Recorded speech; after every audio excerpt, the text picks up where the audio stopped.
The reputation of Gordon Hunter goes far afield then. And McIntyre. McIntyre, yeah. Wouldnt and McIntyre thought I've got to have a crack behind them too. Wally, one or two of the boys have suggested you might have a problem with referees, is that correct? Oh, I'm in love with the referees, I love them. The guys are good to me. So the referees? There's no problem with them. And you, Gareth, how do you understand these Scottish accents? What's that? How do you understand these Scottish accents? Just about. Just about? Yeah, do you want to elaborate on that? Not really, no. I'm just happy to be sitting beside Willie, because he's making me quite good looking sitting there. They always give you a bit of stick about your looks, Willie, do they? Just to see when I say at the right when he buns up.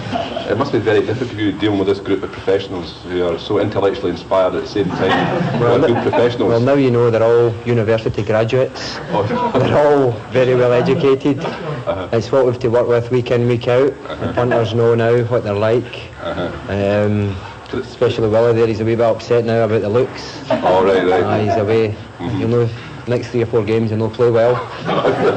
He's been a downer. At least he's playing now. Can I ask Right, I mean, you're following obviously one of the great traditions of Hibs captains. There was Pat Stanton, of course. There was me for about 3 games. So, obviously, quite an honour for you. Okay, it's a great honour, especially the bunch of boys we've got. It's good to work with them. No, all joking aside, they've been a very good bunch this season. Last year as well, when the chips were down, they all still battled away, week in, week out, and they've got the reward this year. I think they're a credit to the club. Well, Alec, having interviewed your players down the stair, you've certainly got a happy bunch of players down there. It must be great that your endeavours now are paying off at this club. Yes, it is. The players, as you say, Tony, are very happy. They're working hard. They've had a bit of success with the Skull Cup, and they hope to continue that for the rest of the season. And how do you feel that the Skull Cup victory, I mean, it's proved that this club now are winners again. How do you think what impression that will make on the club over the next few years? Well, I feel it's very important for a younger player to realise success, and a few of them are young and they've realised the success early in their careers, and I feel that they want to be winners and they want to go on and win something else. The important factor is that we have some experienced players at the club who have led the youngsters by example, and it augurs well for the future. And obviously looking at the current Hibs playing staff, I mean, you've bought 1 or 2 players who have been a great asset to the club. Also, but you lay a firm stress on this youth policy, don't you? Yes, because I feel that's the lifeblood of the club. We've got a lot of good youngsters, some under 21 caps, some even younger than that, and they will start challenging the senior members within the squad for their places. And also, probably the most important element in football, the football fan themselves, and the Hibs supporters now have taken to you. It's been a bit of a turnaround, hasn't it? Yes, it has. I feel that the fans want success, first and foremost, and I feel they get caught up in it, maybe a couple of years back with the way the club was going. We chose an avenue to go down and it was a wrong avenue, and they're not interested in what's happening off the park. They want to see it on the park, and I feel that the club was in turmoil, but we've come out of that and we're a stronger club for it. So what's your message to those Hibs supporters for the next few years? Well, keep supporting the team, because first and foremost the team that play on the park need their support.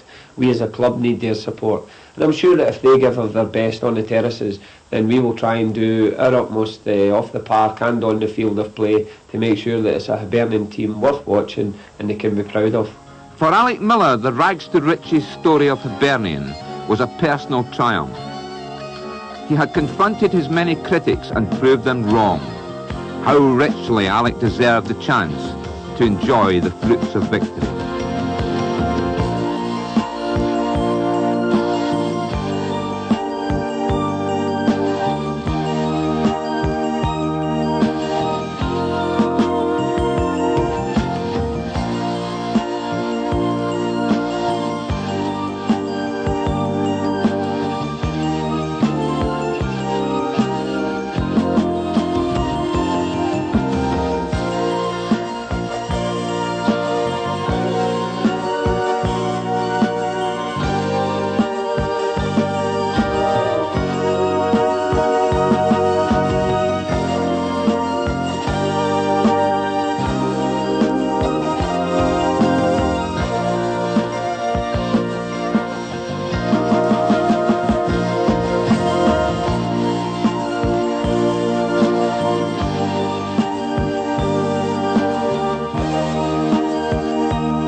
hopefully, in years to come, these kids will have many opportunities to celebrate Hibernian triumphs.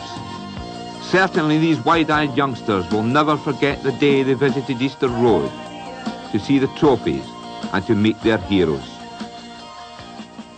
Glory, glory to the Highdies! Glory, glory to the Highdies! Glory, glory to the Highdies! As the hits go marching on! Get away with children, have you?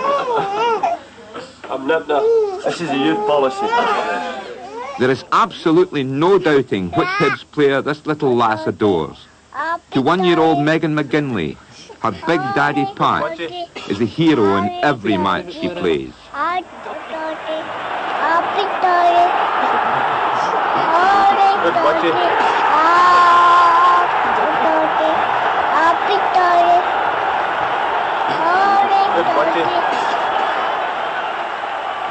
Douglas Crome, you're now the chairman of Hibernian Football Club. It must be a great honour for you to oversee this club, being a Hibs supporter. Oh, it is indeed, Tony. It must be every Hibernian supporter's ambition to become chairman of his club. It's a great honour indeed. Now, obviously, that when you come into the clubs were in the doldrums, and you showed personally, and the board did, faith in Alec Miller. You must be glad now it's paying dividends. Oh, I never had any doubts that Alec Miller was the man for the job. Alec never had anything to prove to me, and as you said, we've been proved right. And one of the other great schemes that I've noticed here in my times when I come back here is the great sort of family enthusiasm this club generates. That's also true. I would say that we worked quite hard on that, but having said that, there was always a family spirit here. The spirit in the club at the moment is very, very high. We encourage children and school children come on regular visits. The players all bring their families to the club, and there is a great family spirit within Hibernian. And also on the future, Dougie, you must obviously be setting yourselves objectives. How far do you think this club can go in potential terms? I think we can go all the way. On the playing side, we have a tremendous squad of young players. We've been in the BP Cup final twice, hoping to get more than the final to go all the way this year. We depend very much on the youths here. We cannot go into the market on a regular basis and buy players at £500,000 or more. So that Hibernian is very much dependent upon the manager and his youth policy. Dougie Crome and his Hibernian family can indeed face the years which lie ahead with confidence, because the team that wouldn't die will never die. Every family has its ups and its downs, but throwing in the towel would never find a place in any High B phrasebook. Whatever the future may hold, fans of this unique club will stand firm in Hibernian's corner. Yes, united they stand, those wonderful supporters and the greatest football club on earth. Side by side they can achieve what were once seemingly impossible goals.